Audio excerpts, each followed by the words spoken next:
오늘 함께 살필 말씀은 디모데전서 6장 3절에서 10절까지 말씀입니다. 우리 한 절씩 먼저 교독하신 후에 살피도록 하겠습니다. 네, 오늘 우리 2부 예배 때 온 가족 예배가 있어서 또 디모데전서 말씀을 함께 살피고자 합니다. 디모데전서는 바울이 이제 에베소에 남겨둔 디모데, 아들과 같은 디모데에게 이제 하나님의 교회에서 어떻게 행할 것을 자세히 알려주려는 그런 마음으로 결국은 이제 목회에 대한 지침들을 주기를 원했던 것이죠. 그러면서 가장 중요한 그런 부분을 우리에게 가르쳐 주는데요. 그것은 바로 경건에 대한 교훈을 우리에게 주고 있습니다. 경건한 삶은 선택적으로 살면은 좋고 그렇게 살지 못해도 좀 당연한 그런 모습이 아니라 정말 반드시 경건한 삶은 우리가 살아갈 수 있어야 하는 것입니다. 예수 그리스도의 좋은 일꾼이 되어야 하는데요. 그러기 위해서는 훈련을 받아야 하는 것이죠. 그래서 말씀과 교훈으로 양육을 받아야 한다라고 디모데에게 그렇게 전하고 있습니다. 그리고 이것을 양육하라라고 강하게 그렇게 전하고 있죠. 그러기 위해서는 망령되고 허탄한 신화를 버려야 한다는 것이죠. 그리고 경건에 이르도록 우리 자신을 연단시켜 가야 한다. 여기서 연단은 단단히 각오를 하고 끊임없는 지속적인 훈련을 받아야지 이제 우리가 경건에 이룰 수 있다라는 것입니다. 그 이유를 이제 4장 8절에서 이렇게 말하고 있습니다. 이미 앞에 4장 8절에서 이렇게 말하였죠. 육체의 연단은 약간의 유익이 있지만 경건은 범사에 유익하다. 오는 지금 살아가는 이 생뿐만 아니라 내생, 그 천국에서도 약속이 있다라고 말씀을 하십니다. 그러니까 천국에서도 우리에게 큰 상급을 주시는 그런 약속이 담겨 있는 것이 바로 경건한 삶입니다. 그렇기 때문에 경건한 삶, 우리 가운데 좀 이렇게 허탄한 것, 헛된 마음들이 떠나가고 경건한 삶을 살아갈 수 있도록 부단하게 우리가 우리 자신을 연단시켜야 하는 것이라고 말씀을 하죠. 그렇다면 우리 성도들은 이 땅에서 반드시 하나님의 말씀과 교훈으로 양육을 받아야 하고 경건한 이 삶을 살아가고자 열심히 노력을 해야 합니다. 그런데 안타깝게도 오늘날 교회들의 모습을 보면은 이제 경건하게 살고자 하는 삶에 참 큰 장애물들이 우리 앞에 놓여 있습니다. 어떤 장애물들일까요? 우리가 경건하게 살아가고자 하고 또 반드시 그렇게 살아가야 하는데 천국에서도 상급이 약속되어 있는 삶을 우리가 살아가야 하는데 이 땅에서 큰 장애물들이 우리 앞에 놓여 있습니다. 방해꾼들이 있다라는 것이죠. 먼저 이제 오늘 본문 3절 4절을 보시면은 우리가 이 땅을 살아가면서 신앙생활하며 경건의 훈련을 쌓고자 할 때 정말 큰 장애물 무엇인가? 주님의 말씀을 따르지 못하게 하고 경건에 대한 교훈을 우습게 여기고 따르지 못하게 하는 자들이 있다라는 것이죠. 누군가 하면은 바로 다른 교훈을 말하는 자들이라고 성경은 우리에게 말하고 있습니다. 3절, 4절 말씀을 보면은 누구든지 다른 교훈, 즉 거짓된 교리를 가르치고 우리 주 예수 그리스도의 건전한 가르침, 그 하나님의 말씀과 경건에 대한 그 교훈을 따르지 아니하면, 그러니까 이제 다른 교훈, 세상적인 것, 세속적인 것을 아주 자기 경험을 바탕으로 강하게 이야기하는 자들이 있다는 거죠. 경건 생활의 가장 큰 장애물, 방해꾼이 되는 것입니다. 그들의 특징을 4절에서 말하죠. 교만합니다. 그리고 아무것도 알지 못하면서, 정말 알아야 될 것은 알지 못하면서 변론과 언쟁하는 것을 아주 좋아하죠. 그 결과로 생겨나는 것이 투기와 분쟁과 비방과 악한 생각, 남을 헐뜯고 비난하는 가운데 사람들로 하여금 악한 의심만 불러일으키는 이런 자들이 있다. 이것이 바로 이런 사람들이 있음으로 인해서 성도들의 신앙생활, 경건에 가장 큰 장애물이 된다라고 성경이 그렇게 우리에게 말하고 있습니다. 하나님의 말씀과 경건에 대한 교훈을 따르지 아니하면은 아무리 근사하고 그럴듯한 것, 세상의 어떤 처세술과 많은 교훈을 아주 많이 알고 있다 하더라도 성경이 평가하기는요, 아무것도 알지 못하는 자들이라고 규정을 하고 있는 것에 우리는 주의를 많이 기울일 수 있어야 합니다. 하나님의 말씀을 아는 자들이라면은 그 사람은 반드시 그 말씀을 붙듭니다. 그렇지 않고 말씀을 가볍게 여기는 자들은 말씀의 교훈 우습게 여기죠. 따르지 않습니다. 그리고 여러 가지 듣고 잡다한 지식은 많이 헛된 것을 많이 알고 있기 때문에 항상 변론과 언쟁을 좋아한다라는 것이죠. 근데 이런 사람 가까이 있거나 만나면은 같이 교제를 하게 되면은 굉장히 힘듭니다. 좀 힘들고 끝나는 것으로 그렇게 끝이 나버리면은 다행이겠지만 거기서부터 투기와 분쟁과 비방과 악한 생각들이 나온다라고 말하고 계시죠. 말씀에 대한 갈급함이나 관심은 없고 다른 곳에 관심이 많이 있습니다. 다른 교훈, 세상의 방식을 아주 좋아합니다. 자신의 관심거리를 심지어 교회에서도 충족시켜 드리지 못하면 언제든지 변론, 말싸움을 하고 자기 주장을 내세우고 언쟁할 준비가 되어 있는 이런 모습이죠. 그래서 우리는 우리 자신이 정말 진리의 말씀에 내가 큰 관심을 가지고 있고 그 말씀을 받고 그 말씀을 따라 영향을 받고 살아가고 있는지를 살펴보아야 합니다. 경건에 관한 교훈을 받아들이지 못하니까 그 관심이 항상 다른 교훈에 마음이 가 있죠. 그리고 교만한 마음으로 다툽니다. 누가 더 뛰어나냐 뭐 이런 것 가지고 늘 다투게 되죠. 싸우게 되고 악한 생각까지 품게 됩니다. 이것도 참 안타까운 일인데 이것보다 더 큰 그런 잘못이 무엇인가 하면 5절입니다. 마음이 부패해지고 진리를 잃어버렸다라고 말하고 있죠. 진리는 생명보다 더 귀한 것인데 이것을 잃어버렸다라는 것입니다. 그리고 경건의 그런 모양을 가지고 이것을 자신의 어떤 이익을, 어떤 자신의 위상을 좀 높이는 이런 방도로 그렇게 생각하는 자들의 다툼이 일어난다라고 말하고 있죠. 경건을 이익의 수단으로 생각하는 사람들 사이에는 끝없는 갈등과 불화만 불러일으킬 뿐입니다. 아시는 것처럼 악이라는 것은 누룩처럼 그렇게 번져나가는 특성이 있습니다. 악을 용납하고 악한 자들과 자꾸 교제를 하다 보면은 자기 자신도 모르게 거기에 물들기 마련입니다. 저들은 악한 자들이긴 하지만 나는 그들 사이에서 버틸 수 있고 물들지 않고 나는 견딜 수 있다 라고 생각하는 것은 상당한 교만입니다. 절대 그렇지 못하다라는 것이죠. 반드시 불의한 것과 악한 것과 함께 시간을 보내면 보낼수록 거기에 지대한 영향을 나 자신도 모르는 사이에 받고 거기에 물들게 되어 있습니다.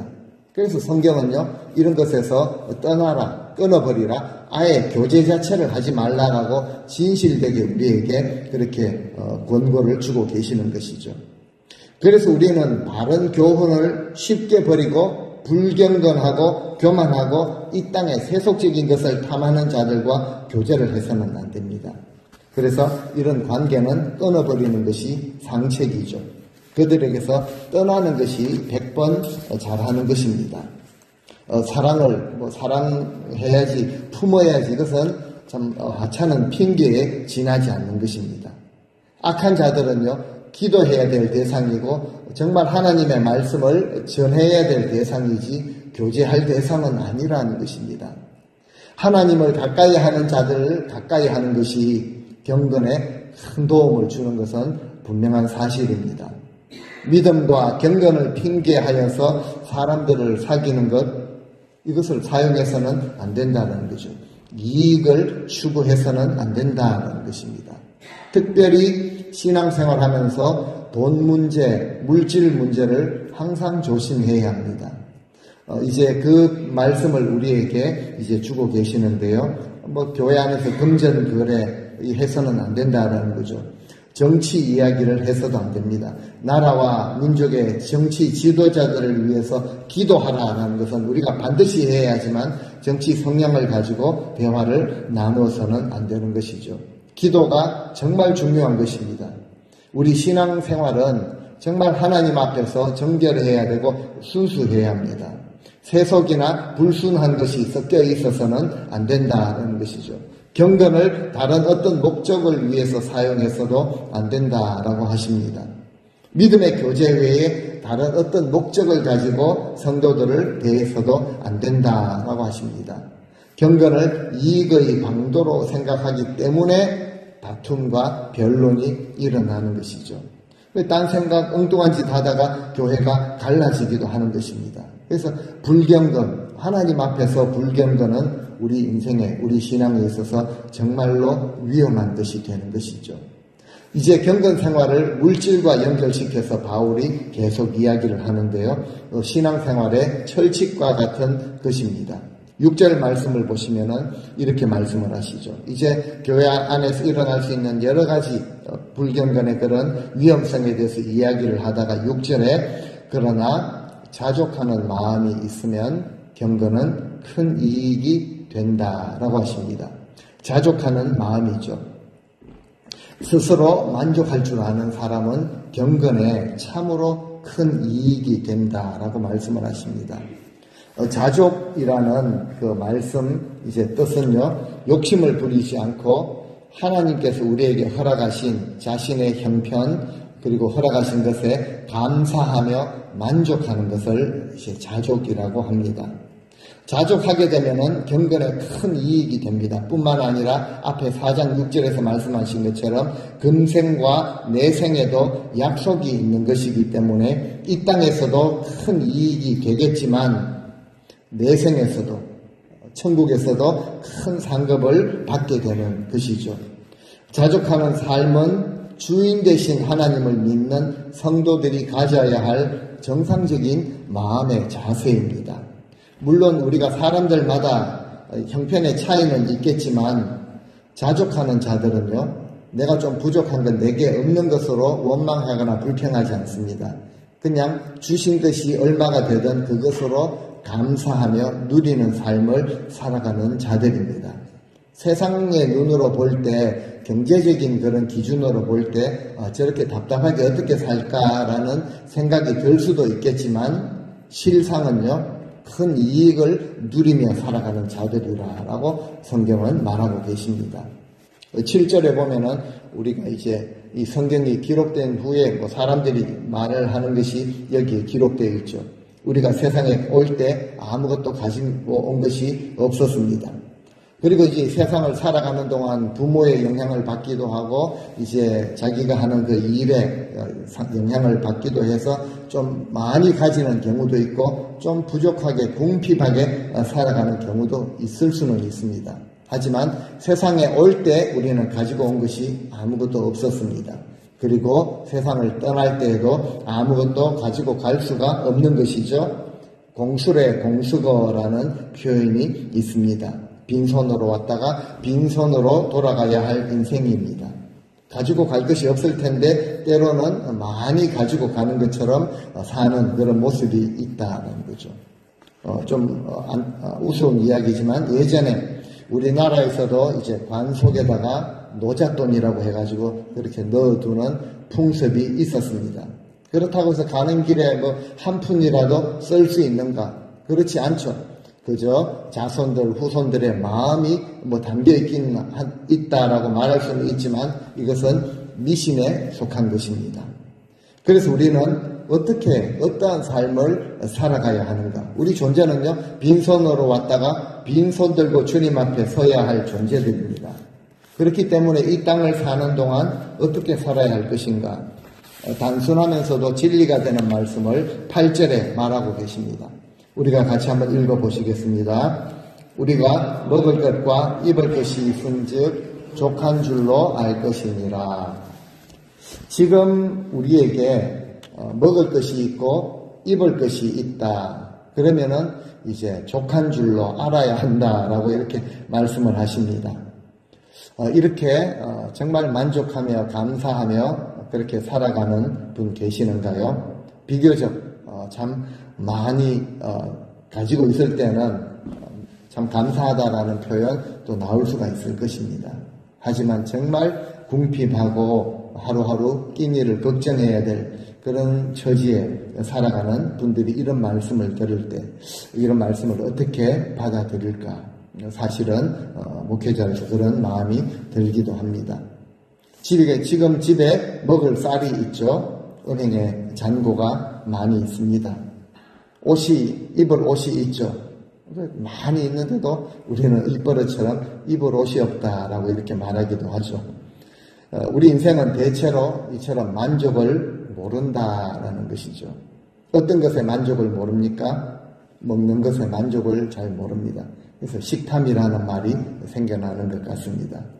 돈을 버는 것에도 만족을 잘 모르고 모아놓기만 하고 또 잘 쓸 줄을 모르는 참 만족을 모르기 때문에 굉장히 세상의 그런 기준으로 가지고 있어야지 안심이 되어지는 취미생활하는 것도 그렇다라고 볼 수가 있습니다. 그럼 진리의 말씀, 하나님의 말씀은 우리에게 무엇이라고 가르치는가?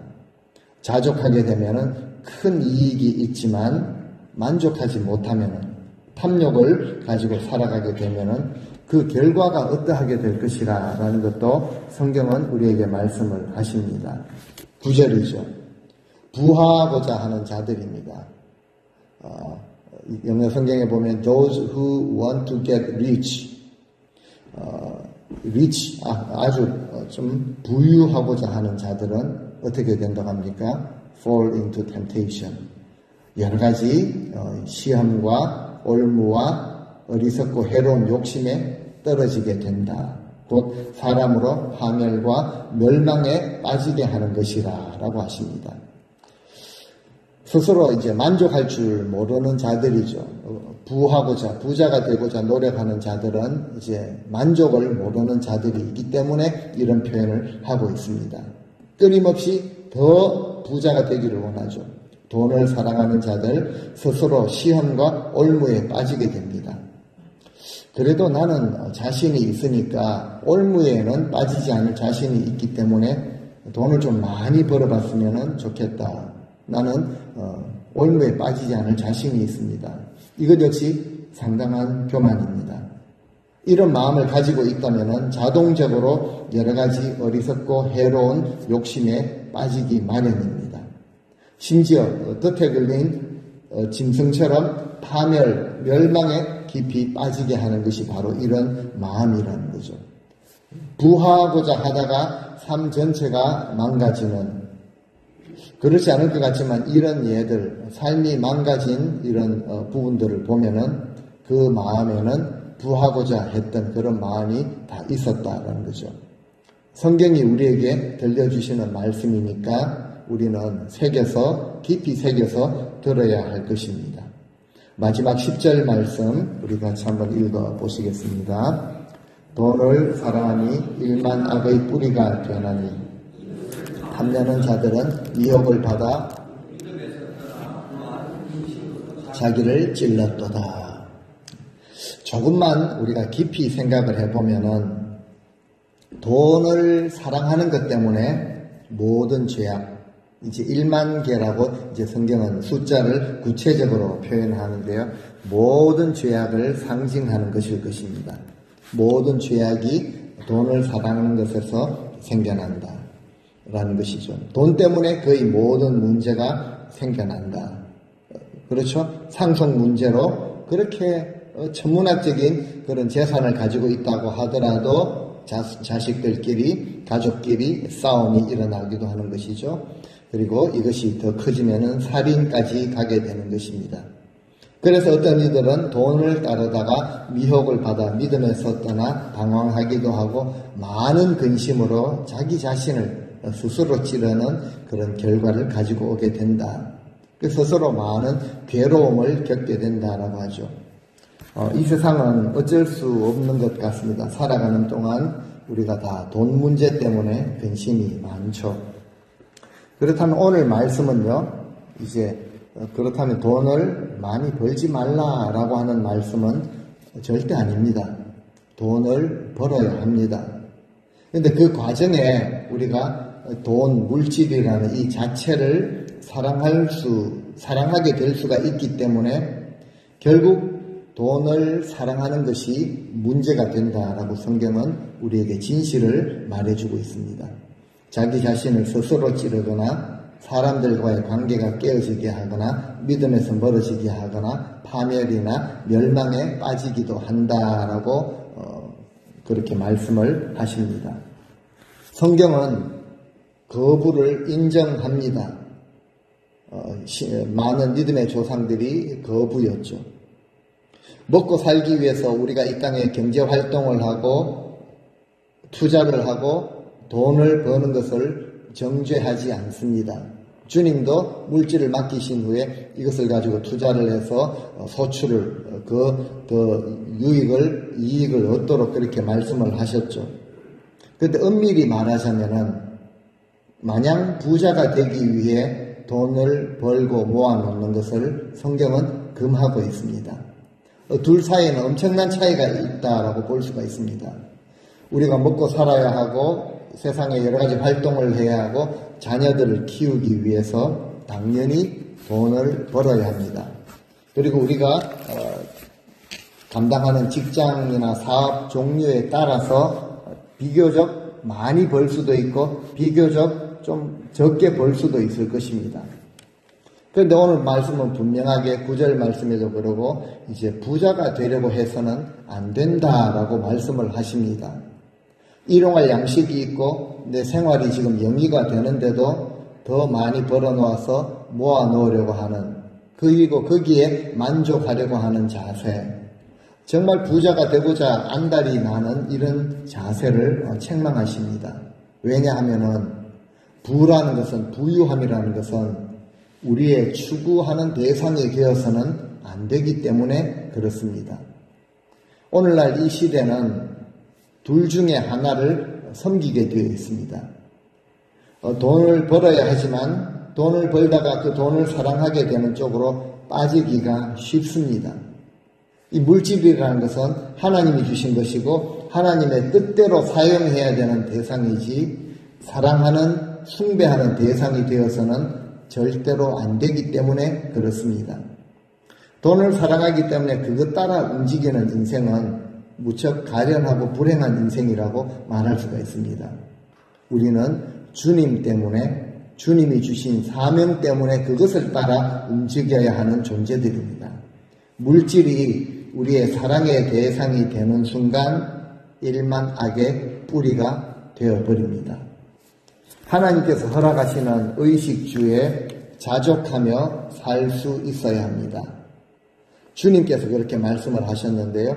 공중에 참새 한 마리도 먹이시고 들에 피는 들꽃 하나도 입히시는 하나님께서 자기 백성을 먹이시고 입히실 것이기 때문에 아무것도 염려하지 말고 오직 하나님께 감사하며 자족하는 삶을 살아야 한다라고 말씀을 하셨습니다. 의식주 때문에 늘 염려하고 걱정하고 그것에 마음이 가 있는 자들을 가리켜서 주님은 이방인이라고 말씀을 하셨습니다. 이방인의 특징이 있죠.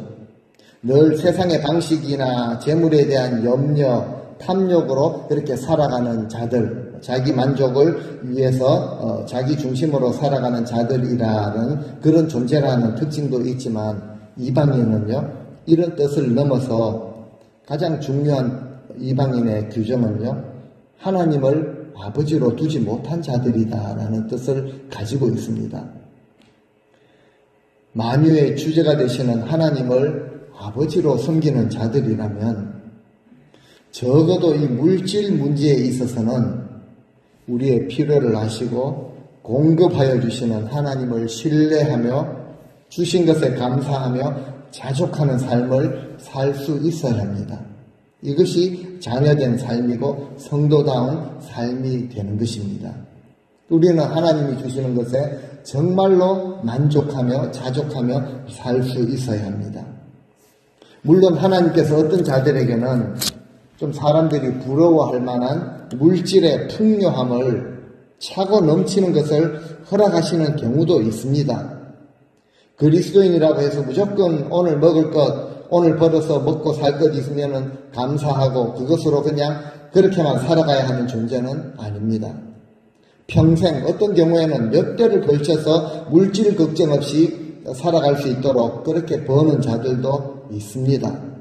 대체로 우리는 또 그런 삶을 보면은 부러워하기도 하죠. 하지만 정말 우리 하나님을 아버지로 모시고 살아가는 우리 그리스도인들은 이렇게 혹 주시더라도 주신 것을 가지고 하나님의 뜻대로 나누며 베풀며 살아갈 만한 그런 그릇이 되지 못한다면은 오히려 받지 않은 것이 우리 신앙의 믿음에 있어서 더 유익이 되는 경우가 많다라는 것이죠. 그렇게 볼 때 이 땅에서 좀 한정이 되어 있는 짧게 살아가는 이 땅에서 좀 넉넉하지 못한 삶 살아가도 됩니다. 아무런 문제가 없습니다. 오히려 주님 나라를 바라며 그 나라를 준비하며 살아가는 이 믿음 생활에 있어서 더 도움이 된다라고 저는 확실히 말할 수가 있습니다. 너무 많아서 염려나 걱정이 되거나 시험에 들거나 교만해지거나 믿음에서 떠나 근심으로 자기를 찌르며 살아가는 것보다 파멸에 이르는 것보다 오히려 그날 먹을 것 입을 것 잠잘 곳이 있으면 자족하며 만족하며 감사하며 살아가고 또 더 넘치도록 주시는 것이 있으면 베풀며 살아가는 삶이 주님 앞에 설 때 영원한 삶을 살아갈 때 우리에게 큰 복과 은혜가 상급이 되는 것이죠. 오늘 성경이 하신 말씀처럼 우리는 빈손으로 왔다가 빈손으로 돌아갈 존재들입니다. 대체로 우리 한국 부모님들에게 마음에는 저를 포함해서 우리 한국 부모님들 마음에는 이것이 더 클 텐데요. 나는 빈손으로 돌아가는 것 확실히 인정합니다. 하지만 적어도 내 사랑하는 자식들에게는 정말 걱정 없이 살아갈 수 있도록 물려주고 싶은 것이 부모의 마음이고 대다수 그렇게 살아가십니다. 그것이 자녀들의 신앙생활에 정말 자녀들의 영의 삶에 도움이 그렇게 되는가? 그렇게 되지 않은 경우도 많이 있습니다. 오늘 우리가 살아가는 동안, 이 땅을 살아가는 동안 우리의 아버지가 되시는 하나님께서 우리의 의식주, 내가 하나님의 자녀라면은 앞으로 노후가 되었든지 어떻게 되었든지 우리의 의식주를 책임지시고 공급해 주실 것입니다. 그래서 먹을 것이 있고 입을 것이 있으면은 그날 만족하며 감사하며 살아가야 한다라고 말씀을 하십니다. 세상 어느 재벌이 주시는 말씀이 아니라 만유의 대주자가 되시는 하나님 아버지께서 우리에게 주신 말씀입니다. 절대로 돈을 사랑하는 자들이 되어서는 안 됩니다. 하나님과 돈을 함께 사랑하며 하나님도 섬기고 물질도 섬기는 자가 되어서는 안 되죠. 오직 하나님만 사랑하고 하나님께만 우리의 마음을 드리고 하나님만 섬겨야 합니다. 결과적으로 축복의 삶이 되기 때문에 그렇습니다. 오늘 말씀을 맺으면서 우리 주님께서 주신 말씀을 다시 한번 우리 마음에 새기며 말씀을 맺고자 합니다. 마태복음 6장 24절 말씀 한 목소리로 같이 읽어보시겠습니다. 한 사람이 두 주인을 섬기지 못할 것이니 혹 이를 미워하며 저를 사랑하거나 이를 중히 여기며 저를 경히 여김이라. 너희가 하나님과 재물을 겸하여 섬기지 못하느니라. 주님이 산상수훈을 통해서 주신 말씀입니다. 산상보훈이라고도 하죠. 산에서 말씀하신 보배로운 그런 교훈이라는 것입니다. 그런데 이것은 상당히 우리 인생들에게 부담스러운 말씀을 하신 것은 맞습니다. 그런데 우리가 실제로 우리 삶과 우리 믿음이 분리가 된다면 그 가르침은 잘못된 가르침이죠. 영어로는 산상수훈을 The Beatitudes라고 말합니다. 우리 인생에 진짜 복을 주시기 위해서 가르치시는 보배로운 가르침이라는 것이죠. 그 산상수훈 가운데 주님이 너희가 재물과 하나님을 동시에 섬기지 못한다라고 말씀을 하십니다. 즉, 둘 중에 하나를 섬기게 되어 있다라는 것이죠. 하나님을 미워하는 자들은 물질을 사랑하게 됩니다. 그런데 하나님을 경외하고 섬기는 자들은 물질을 아주 가볍게 여기고 그것을 오히려 미워할 정도로 그렇게 살아가게 된다. 그 주님의 말씀은 둘 중에 하나밖에 없다라는 거죠. 자본주의 사회에서 물질이 가지고 있는 힘은 대단합니다. 보통 대단한 것이 아니라 사람들로 하여금 굽신굽신하게 만드는 신적인 파워를 물질이 가지고 있습니다. 주님께서 다른 어떤 것을 하나님 위치에 자리에 두신 것이 아니라 돈을 두셨죠. 만몬, 돈신입니다. 그냥 돈이라고 하지 않고 돈신을 섬기지 못한다라고 그 자리에 두면서 하나님과 함께 비교를 하신 것입니다. 우리가 물질이 많으면은 이 땅에서는 잠시 마음을 거기에 좀 안위를 하고 괜찮다, 걱정이 없겠다, 만족스럽게 생각할지는 모르지만 진정한 하늘의 평안을 빼앗아가는 것에 불과한 것입니다. 그리고 탐욕으로 잘못 다루었다가는 우리 삶의 낭패, 심한 경우에 파멸에 빠지기도 하게 하는 것입니다. 오늘 주님께서 우리에게 주신 바울을 통해서 주신 이 경건에 대한 말씀을 우리 마음 가운데 다시 한번 깊이 새기고 정말 우리가 하나님을 귀하게 그렇게 하나님을 경외하며 하나님을 귀하게 여기며 살아가신다면은 이 땅에서도 우리는 유익이 있을 것입니다. 그리고 금생뿐만 아니라 내생에서도 천국에서도 큰 상급을 누리며 실질적으로 살아가게 될 것입니다. 이런 금생과 내생의 유익을 누리실 수 있는 우리 성도님들 다 되실 수 있기를 우리 주님의 이름으로 간절히 축원드립니다. 아멘.